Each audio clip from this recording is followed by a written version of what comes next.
So hello everyone, welcome back to codes in India. मेरा नाम है कौशल श्रीवास्तव और हम लोग बात करने जा रहे हैं आज नेटवर्किंग टोपोलॉजीज की। पिछली क्लासेस में हमने टाइप ऑफ नेटवर्क्स और बाकी सारी बातें निपटा ली हैं। आई होप आपने उन वीडियोस को देखा होगा।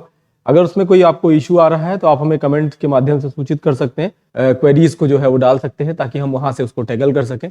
आप हमें व्हाट्सएप के माध्यम से भी सूचना दे सकते हैं, साथ साथ टेलीग्राम चैनल पे भी आप अपनी क्वेरीज को राइज कर सकते हैं। टेलीग्राम चैनल का लिंक जो है वो आपको यहाँ पे देखने को मिल जाएगा।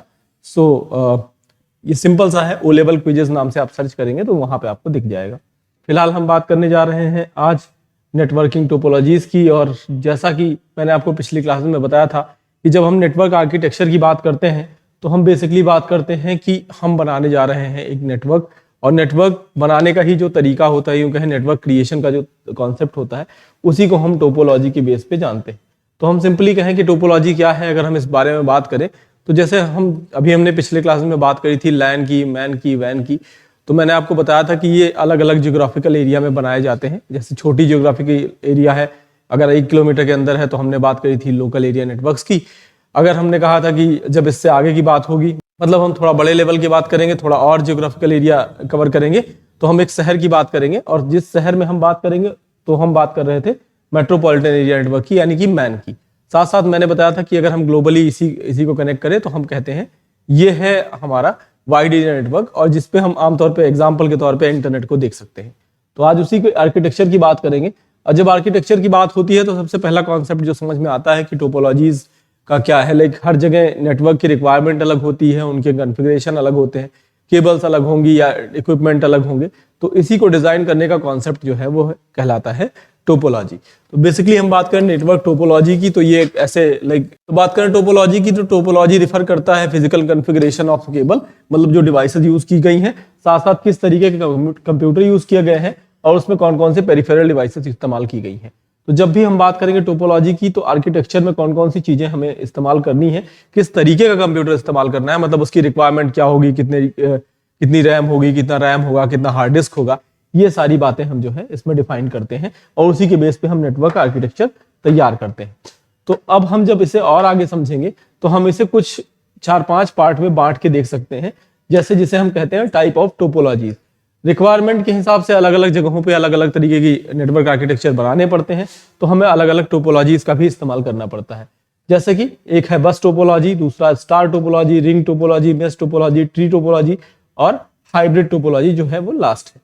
तो बेसिकली इनका जो आर्किटेक्चर है, जैसा इनका नाम है, कुछ उसी तरीके से देखने को मिलेगा। बस टोपोलॉजी में आपको सीरियल्स में चीजें ऐड करते हुए दिखेंगी, जैसे सीरियल्स में कंप्यूटर दिखेंगे। ऐसे ही रिंग स्टार की बात करें तो वो स्टार माफिक बनाएंगे, ऐसे बात करें रिंग की तो वो एक गुलाई में बनाएंगे। हम एक एक करके डिस्कस कर लेते हैं। चलिए देख लेते हैं। सबसे पहले अगर हम बस आर्किटेक्चर की बात करें तो बस आर्किटेक्चर कुछ इस तरीके से आपको दिखेगा। ठीक है, यहाँ एक कंप्यूटर है, यहाँ एक कंप्यूटर है, मतलब हम नोड्स की बात कर रहे हैं। कंप्यूटर को नोड्स कहा जाता है, मैंने आपको लास्ट दिन बताया था कि जहाँ कनेक्टिविटी होती। तो बस टोपोलॉजी में जैसे 4-5 अलग अलग कंप्यूटर्स हैं, तो वो एक दूसरे के पैरेलली जुड़े होंगे, सॉरी सीरियली जुड़े होंगे। जब सीरियल जुड़े होंगे तो हम उन्हें आमतौर पे बस के लिए कहते हैं, बस टोपोलॉजी के रूप में देखते हैं। आगे बढ़ते हैं, इसके बारे में पूरी स्लाइड है, एक एक करके हम डिस्कस करेंगे। ऐसे ही जब हम बात करें बस टोपोलॉजी की, जैसा कि मैंने बताया कि नोड जो होते हैं वो हमेशा लीनियर सीक्वेंस में जुड़े होते हैं। ध्यान रखिएगा, लीनियर सीक्वेंस में जुड़े होते हैं। और जब ये बेसिकली एक बस के थ्रू ट्रांसमिट करते हैं डेटा को एक डायरेक्शन में, मतलब या तो ये इस साइड में डायरेक्शन एक साइड में चलेगा, लेफ्ट टू राइट या राइट टू लेफ्ट या top to down, down to top, जैसा भी आप डिजाइन करेंगे ये आपके ऊपर है। लेकिन ये ध्यान रखेंगे कि ये हमेशा एक डायरेक्शन में ही काम करेगा। छोटी केबल स्ट्रेंथ चाहिए होती है, मतलब एक मेन केबल होगी, जैसा कि मैंने आप आर्किटेक्चर में देख लीजिए। एक बार मैं आपको फिर से समझा दे रहा हूं। ये जैसे है ना, ये मेन केबल है, मैं कलर चेंज कर लेता हूं। तो ये जो मेन केबल है ना, ये आपको बीच वाली केबल जो देखने को मिल रही है, ये मेन केबल है। साथ साथ हमने कुछ और कंप्यूटर्स अलग अलग रख रखे हैं, तो ये हम एक सेंट्रल केबल के थ्रू इनको कनेक्ट करते हैं विद द हेल्प ऑफ कई डिवाइसेस होती हैं, जैसे आप हब का इस्तेमाल करते हैं आमतौर पे, या स्विचेस का भी इस्तेमाल कर सकते हैं।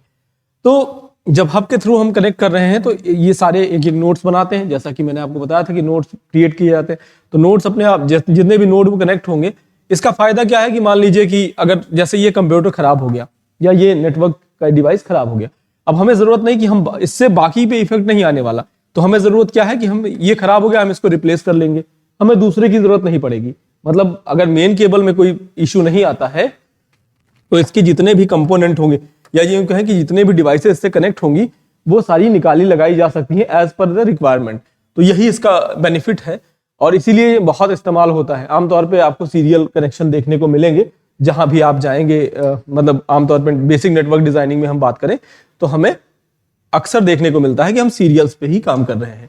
अब खास बात यह है कि जब हम बात कर रहे हैं नेटवर्किंग कनेक्शन की, नेटवर्किंग टोपोलॉजीज की, तो इसमें बेसिकली क्या होता है कि केबल लेंथ जो है वो छोटी होती है। आमतौर पे एक सेंट्रल केबल चाहिए, बाकी छोटी छोटी केबल्स आप ऐड करते जाइए। वो रिक्वायरमेंट आप इसे घटा बढ़ा सकते हैं अपनी जरूरत के हिसाब से। पूरा नेटवर्क जो होता है वो शट डाउन कर जाएगा कब? जब ब्रेक हो जाएगी मेन केबल। जैसा कि मैंने बताया कि ये जो सेंट्रल केबल आपको बीच में देखने को मिल रही है, अगर इसमें कोई इश्यू आ जाता है तो बाकी सारे काम करना बंद कर देंगे। इट इज क्वाइट सिंपल, आप देख सकते हैं इस आर्किटेक्चर के माध्यम से। ऐसे ही आमतौर पे अगर जब ये कनेक्ट होंगे तो आपको देखने को मिलेगा कि एक जैसे कनेक्टिविटी बढ़ती जाएगी, नंबर ऑफ कनेक्टिविटी बढ़ती जाएगी, तो जितने ज्यादा डिवाइसेस कनेक्ट होंगे स्पीड उतनी स्लो होती जाएगी। ये भी ध्यान रखेंगे। ये इसका आप यूं कहें कि ये इसका नुकसान है कि ये जितनी ज्यादा कनेक्टिविटी होगी उतने स्पीड इसकी स्लो होती जाएगी। लेकिन फायदा क्या है कि हम जितनी लेंथ चाहें मतलब इसको अपने हिसाब से ऐड कर सकते हैं, जोड़ते जा सकते हैं और आसान होता है क्योंकि मतलब केबल लेंथ छोटी लगती है। एक सेंट्रल केबल आपको चाहिए होती है, बाकी उसके अलावा और कोई रिक्वायरमेंट नहीं होती। तो ये है पूरी पूरा कॉन्सेप्ट बस टोपोलॉजी का। आई होप ये आपको क्लियर हो रहा होगा। आगे चलते हैं, समझ लेते हैं स्टार टोपोलॉजी का। दूसरी टोपोलॉजी जिसे हम स्टार टोपोलॉजी कह रहे हैं, पहले हम इसका आर्किटेक्चर देख लेते हैं। देखिए इसमें हम एक डिवाइस इस्तेमाल करते हैं, नेटवर्किंग डिवाइस। ये स्विच भी हो सकता है, हब भी हो सकता है, एज पर योर रिक्वायरमेंट। इसमें क्या होता है कि ये अगर आप इसका देखिए आर्किटेक्चर ही देखेंगे तो आपको बहुत सारी चीजें क्लियर हो जाएंगी। ये देखिए स्टार शेप्ड है ना। आमतौर पे जब हम स्टार डिजाइन करते हैं तो कुछ इस तरीके से बनाते हैं ना, तो ये कुछ ऐसा ही देखने को मिलेगा आपको। सॉरी, मैंने गलत स्टार बना दिया है, लेकिन फिलहाल आप ये समझिए कि ये स्टार शेप है ना। आमतौर पे अगर हम देखें तो सितारा कुछ इस तरीके से ही आप बनाते हैं ना, और कुछ इस तरीके से ही तारा देखने को मिलता है। तो ये स्टार शेप आपको देखने को मिल जाएगा। इसमें क्या होगा कि ये सारे नोड्स हैं, मतलब 1 2 3 4 और 5, और एक हब के थ्रू एक दूसरे से कनेक्टिविटी रखते हैं। तो जब हब के थ्रू या स्विच के थ्रू कनेक्टिविटी रखेंगे तो बेसिकली क्या है कि डेटा जो ट्रांसमिट हो रहा है वो यहां से हो रहा है। डेटा जो एक जगह से दूसरी जगह जा रहा है वो यहां से जा रहा है। अब ये मान लीजिए इस सिस्टम को यहाँ पे डेटा भेजना है, या सिस्टम ए को मैं नाम दे देता हूँ, ए को बी के पास डेटा भेजना है, तो हम क्या करेंगे, पहले हम मेन हब में भेजेंगे, उसके बाद यहाँ से ट्रांसमिट होगा। तो एक नुकसान ये है कि अगर कोई चाहे तो इसका एक्सेस लेके यहाँ से डेटा वो भी एक्सेस कर सकता है। एक निगेटिव यूं कहें इसका एक निगेटिव इम्पैक्ट है, या यूं कहें इसकी कमी है जिसे आप कहें। तो चलिए लाइन बाय लाइन देख लेते हैं। कॉमनली यूज किया जाता है जैसा कि मैंने आपको बताया, और इसमें सेंट्रल स्विच होती है या हब होती है, या आप कहें कि एक सर्वर डिजाइन किया, एक सर्वर रखा जाता है जहां से डेटा ट्रांसमिट होता है अलग अलग पार्ट्स में। अब सारी डिवाइसेस जो है वो एक नोड के थ्रू कनेक्ट होती हैं। ये सारे में होता है, आमतौर पे आपको नोड में ही देखने को मिलेगी। और यहाँ पे लिखा है at any point only 3 devices are used for communication between 2 computers. ठीक है, अगर हम बात करें, देखिए अब इसको समझ लीजिए, जैसे ये है, इस कंप्यूटर से कम्युनिकेट करना है तो केवल 3 या जितनी भी एक्सटर्नल डिवाइस जितने भी आप एडिशनल डिवाइसेस इस्तेमाल करेंगे केवल वही यूज की जा पाएंगी कम्युनिकेशन स्टेब्लिश करने के लिए। Amount of nodes are limited, मतलब अब ये डिपेंड करता है कि स्विच कितना बड़ा है या स्विच की पोर्ट्स कितने बड़े हैं। अगर आपको 24 पोर्ट्स का स्विच है या 18 पोर्ट का स्विच है, तो जितने ज्यादा पोर्ट्स होंगे, 4 का है तो वो 4 की लिमिटेड कनेक्टिविटी देगा, 8 का है तो वो 8 की लिमिटेड कनेक्टिविटी देगा, 6 का है तो वो 6 की लिमिटेड कनेक्टिविटी देगा। बेसिकली ये डिपेंड करता है कि इसमें कितने डिवाइसेस ऐड होंगे। ये बेसिक डिपेंडेंसी है कि यहाँ पे स्विच कैसा लगा है या कितने पोर्ट का लगा है। जितने ज्यादा पोर्ट उतने ज्यादा डिवाइसेस आपकी कनेक्टिविटी हो सकती है। इसीलिए ये कहा जाता है कि इसकी कनेक्टिविटी जो होती है वो बहुत लिमिटेड होती है। ठीक है, अब ये डिपेंडेंसी यहाँ पे लाइन लिखी हुई है, यू हैव टू अंडरस्टैंड। आगे हम बात करेंगे इसके बाद तीसरे वाले कॉन्सेप्ट की, जिसमें हम बात करेंगे स्टार के बाद रिंग टोपोलॉजी की। देखिए जैसा कि मैंने स्टार्टिंग में ही बता दिया आपको कि इसकी डिजाइन के आधार पे इनके नाम रखे गए हैं। तो अब आप देखेंगे कि यहां जैसे मान लीजिए कंप्यूटर ए है, बी है, सी है, डी है, ई है और एफ है। ठीक है, ये एक दूसरे से क्या कैसे कनेक्टिविटी होगी, मतलब ए से बी कनेक्ट है, बी से सी कनेक्ट है, सी से डी कनेक्ट है, डी से ई कनेक्ट है, ई से एफ कनेक्ट है और एफ से ए कनेक्ट है। मान लीजिए कोई डेटा ए से जो है वो डी को भेजना है, तो उसके पास रास्ता यही है कि बी सी होते हुए डी तक पहुंचे, दूसरा रास्ता ये है कि एफ ई होते हुए डी तक पहुंचे। मतलब डेटा अगर शेयर करना है तो ये डायरेक्टली ट्रांसफर नहीं कर सकता अपना डेटा, ठीक है। तो ये सर्कुलर पाथ में काम करते हैं, आमतौर पे ऐसे ही देखने को मिलता है। लाइन बाय लाइन चलते हैं, तो each node connect exactly two nodes, जैसा कि मैंने बताया कि एक इधर कनेक्टिविटी हो सकती है, एक इधर, मतलब या तो एक ये आप कह सकते हैं कि या एक दाएं साइड में कनेक्टिविटी ले ले, बाएं साइड में कनेक्टिविटी, तो दो ही नोड्स होंगे, दो ही नोड से कनेक्टिविटी मिलेगी। All forms single continuous pathway for the signal through each node, वही बात है, ठीक है। Data travel from node to node, जैसा कि मैंने आपको समझा दिया कि डेटा मान लीजिए यहां से इसको यहां तक भेजना है, तो ये सीधे ऐसा नहीं आएगा, ये पॉसिबिलिटी नहीं है, ये एक दूसरे से ट्रांसफर होके धीरे धीरे ही पहुंचेगा, ठीक। तो सेंट्रल स्विच और हब नहीं होते इसमें ऐसी कोई डिवाइस नहीं होगी, सारे नोड टू नोड कनेक्टिविटी होती है, तो यहाँ कोई डिवाइस लगाने की जरूरत ही नहीं पड़ती। अगर डिवाइस लग गई तो फिर ये सेंट्रल, मतलब हम नोड टू नोड क्यों ट्रांसफर करेंगे, फिर हम सीधे सेंट्रल हब में ट्रांसफर कर देंगे और वहां से डेटा जो है एक जगह से दूसरी जगह पहुंच जाएगा। तो इस तरीके से इसे समझ सकते हैं। इसमें एक प्रॉब्लम ये आती है कि मान लीजिए कि सपोज दैट ए जो है वो वर्क नहीं कर रहा किसी कारण से, ए खराब हो गया कुछ पर्टिकुलर रीजन से। अब ये जो कनेक्टिविटी मान लीजिए बी को जो है वो एफ तक डेटा भेजना था, तो या तो ये घूम के पूरा डेटा है, या ये पाथवे जो है तो होता है वो ब्लॉक हो जाता है। तो ये इसकी निगेटिविटी है कि जब भी हमारा जो एक माल फंक्शनिंग हो जाएगी किसी एक उसमें, तो वो पूरे नेटवर्क को जो है वो ब्लॉक कर देगा, या कहीं पूरे नेटवर्क का को अच्छा एक्सेस नहीं करने देगा, ठीक। कम्युनिकेशन जो होता है वो डिले होता है, क्योंकि मैंने बताया कि नंबर ऑफ नोड्स जितने ज्यादा होंगे, मतलब आप ऐसे समझिए कि एक गोले में बहुत सारे लोग बैठे हुए हैं और किसी गोले में से किसी एक पर्सन को भेजना हो, कोई एक बॉल मान लीजिए पास कर रहे हैं, तो जैसे आप पास करेंगे ना, तो टाइम टू टाइम, मतलब एक से दूसरे को गया, दूसरे तीसरे को गया, तीसरे चौथे को गया, इस तरीके से जब तक लास्ट तक पहुंचेगा तो it will take so much time. तो जब बहुत सारा समय ले लेगा तो हम इसे कहेंगे कि ये नेटवर्क, जैसे यही काम होता है नेटवर्क्स में, तो वो जो है वो डिले करता जाता है, धीरे धीरे टाइम बहुत टाइम टेकिंग हो जाता है। अगर सीधे भेजना होता, जैसे मैंने आपको बात बताई थी सेंट्रल स्विच या हब की, तो सीधे स्विच में भेजा, स्विच से उस पर्टिकुलर उस पर्टिकुलर कंप्यूटर को चला गया, तो वो आसान होता है। इसलिए इसका इस्तेमाल लिमिटेड होता है, मतलब अगर रिक्वायरमेंट है तभी जो है यूज करते हैं लोग, वरना आमतौर पे इसका इस्तेमाल देखने को नहीं मिलता। फिर हम बात करेंगे मेश टोपोलॉजी की। इसमें सारे रूल रेगुलेशंस की आप कहें कि धज्जियां उड़ जाती हैं मतलब रूल तो है ही, बट फिर भी आप ये कहिए कि इसमें रूल्स बहुत ज्यादा फॉलो अप नहीं होते। तो सबसे कनेक्ट होंगे। मैं एक बार इसको समझा देता हूं।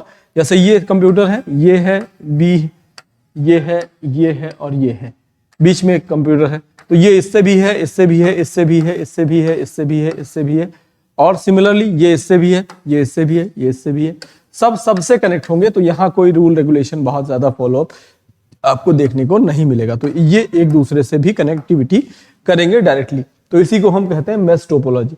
लाइक इस तरीके की कनेक्टिविटी हमको कहलाती है mesh topology. Each node connected every node at the network, और डेटा ट्रांसमिशन जो है वो सीधे हो जाता है, साइमल्टेनियसली हो जाता है। ठीक है, आपको मतलब किसी थर्ड पार्टी या किसी स्विच या किसी हब या किसी दूसरे कंप्यूटर में भेज के नहीं, मुझे जैसे ए को मान लीजिए, ए को जो है वो सी में भेजना है, तो ए को डी में भेजना है, तो वो ए से डी को डायरेक्टली भेज सकता है। आप ये समझिए कि जैसे मैं फिर से बता, ए से डी को भेजना है तो वो सीधे इसको भेज सकता है, उसकी जरूरत नहीं है कि बी को भेजे, सी को भेजे, फिर उसके बाद डी को आए। ये काम जो होता है वो रिंग में होता है। तो अगर इसमें से मान लीजिए कोई डिवाइस खराब भी हो, लाइक कोई डिवाइस कम्युनिकेट नहीं कर रही या कोई कंप्यूटर कम्युनिकेट नहीं कर रहा, तो उसमें कोई बहुत इंपैक्ट नहीं पड़ने वाला, वो अपने आप काम करता रहता है। ठीक, कॉस्ट थोड़ी हाई होती है क्योंकि जो है टोपोलॉजी में मेंटेनेंस जो है वो डिफिकल्ट होता है आमतौर पे इसकी। लाइक इसमें आप देखिए तो वैसे भी अगर आप जनरली समझिए तो इसमें केबल्स बहुत सारे यूज होंगे ना, तो बहुत सारे केबल्स होंगे, मतलब बहुत सारा खर्चा भी लगेगा। ऐसे ही अब चूंकि डिवाइसेस तो भले ही कम है, लेकिन आपको डेटा ट्रांसपोर्ट के लिए जो केबल्स का इस्तेमाल करना पड़ेगा, ये जो मीडियम आप चुनेंगे उसमें जो है बहुत सारा पैसा लगता है। तो ये कहा जाता है कि ये थोड़ा कॉस्टली होता है आमतौर। लास्ट में बात करेंगे, नहीं लास्ट नहीं है, ये सेकंड लास्ट है। फिर हम बात करेंगे ट्री टोपोलॉजी की।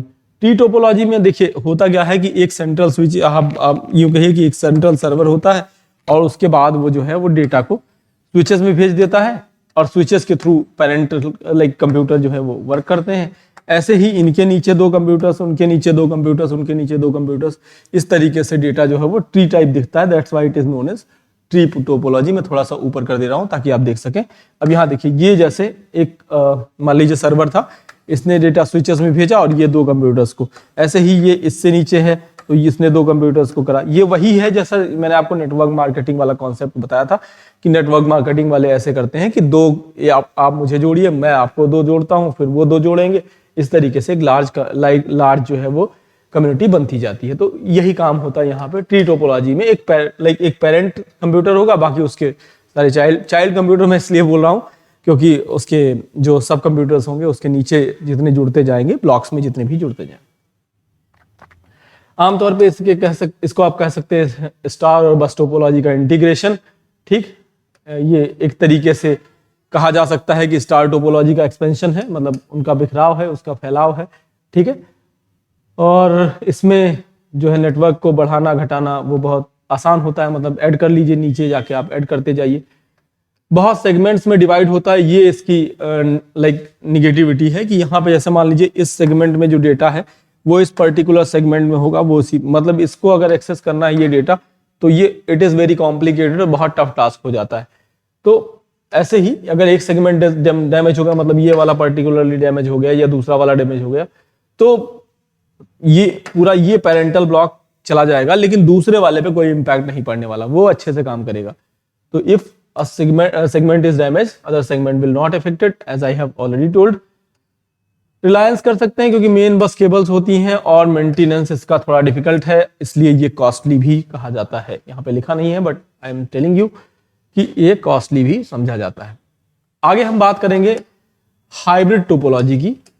आखिरी टोपोलॉजी है हाइब्रिड का। मतलब देखिए, जहां भी हाइब्रिड की बात आती है हमें ये बहुत क्लियर है कि it is the combination of things. Like जब भी हम, जैसे आपने देखा होगा ना, हाइब्रिड ब्रीड्स आते हैं तो वो क्या होते हैं, कॉम्बिनेशन होते हैं किन्हीं 2 चीजों के। ऐसे ही कंडीशन ये है कि इसमें आप किन्हीं 2 टोपोलॉजीज को ले लीजिए। मान लीजिए आपने रिंग ले लिया, फिर सिंपली आपने ले लिया स्टार, और रिंग और स्टार का जहां आपको कॉम्बिनेशन देखने को मिले तो आप ये कह रहे हैं कि इट इज हाइब्रिड टोपोलॉजी। या रिंग ले लीजिए, मेश ले लीजिए, या कोई 2 टोपोलॉजीज ले, ट्री ले लीजिए, मेश ले लीजिए, जैसी भी आप ले लें।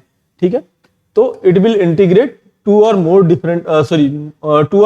different टोपोलॉजीज, और ये रिलायबल होती हैं क्योंकि इनमें एरर डिटेक्शन आसान होता है। खास बात यह है कि the part with the error can be separated, आसानी से उसे हटाया जा सकता है। साइज को आसानी से बढ़ाया जा सकता है। क्यों? क्योंकि इसमें मान लीजिए आपको ऐड करना है तो आप यहाँ पे स्विचेस में लगा के दूसरा ऐड कर लीजिए। ठीक है, यहाँ कोई दूसरी टोपोलॉजी का इस्तेमाल कर लीजिए, आप ट्री ले लीजिए यहाँ से। ठीक है, यहाँ से आप ऐड करते चले गए। अब ये रिक्वायरमेंट आपकी है कि आप कैसे ऐड करते जाएंगे। तो ये कह सकते हैं कि ये जो है साइज इंक्रीज किया जा सकता है आसानी से।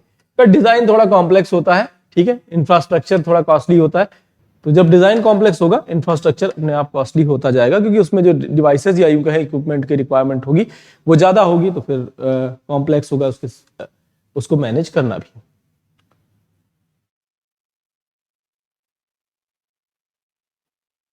एब्रीविएशन की बात नहीं करेंगे। तो आज के लिए इतना ही। उम्मीद है ये पूरे सेशंस आपको समझ में आ रहे हैं। अगर आपकी कोई क्वेरीज है तो आप हमें कमेंट बॉक्स में बता सकते हैं। साथ साथ जैसा कि मैंने स्टार्टिंग में कहा कि आप हमें टेलीग्राम पे सूचना दे सकते हैं। हमारे व्हाट्सएप नंबर्स पे भी जा सकते हैं। नंबर मैं आपको एक बार फिर से बता दे रहा हूँ कि यहाँ पे लिख लीजिए 9451120176। इस नंबर पे आप देख सकते हैं इस पूरे एब्रीविएशन इस पूरे कह सकते हैं वीडियो के जितने भी पीडीएफ इस्तेमाल किए गए हैं ये आपको हमारे ग्रुप में मिल जाएंगे। ग्रुप का एड्रेस ये है telegram.me/O level quizzes। इसके अलावा ये आपको डिस्क्रिप्शन बॉक्स में भी देखने को मिलेगा, तो आप वहां से भी जाके सीधे एक्सेस कर सकते हैं। तो आज के लिए इतना ही। कल मिलते हैं एक नए टॉपिक के साथ। तब तक के लिए धन्यवाद।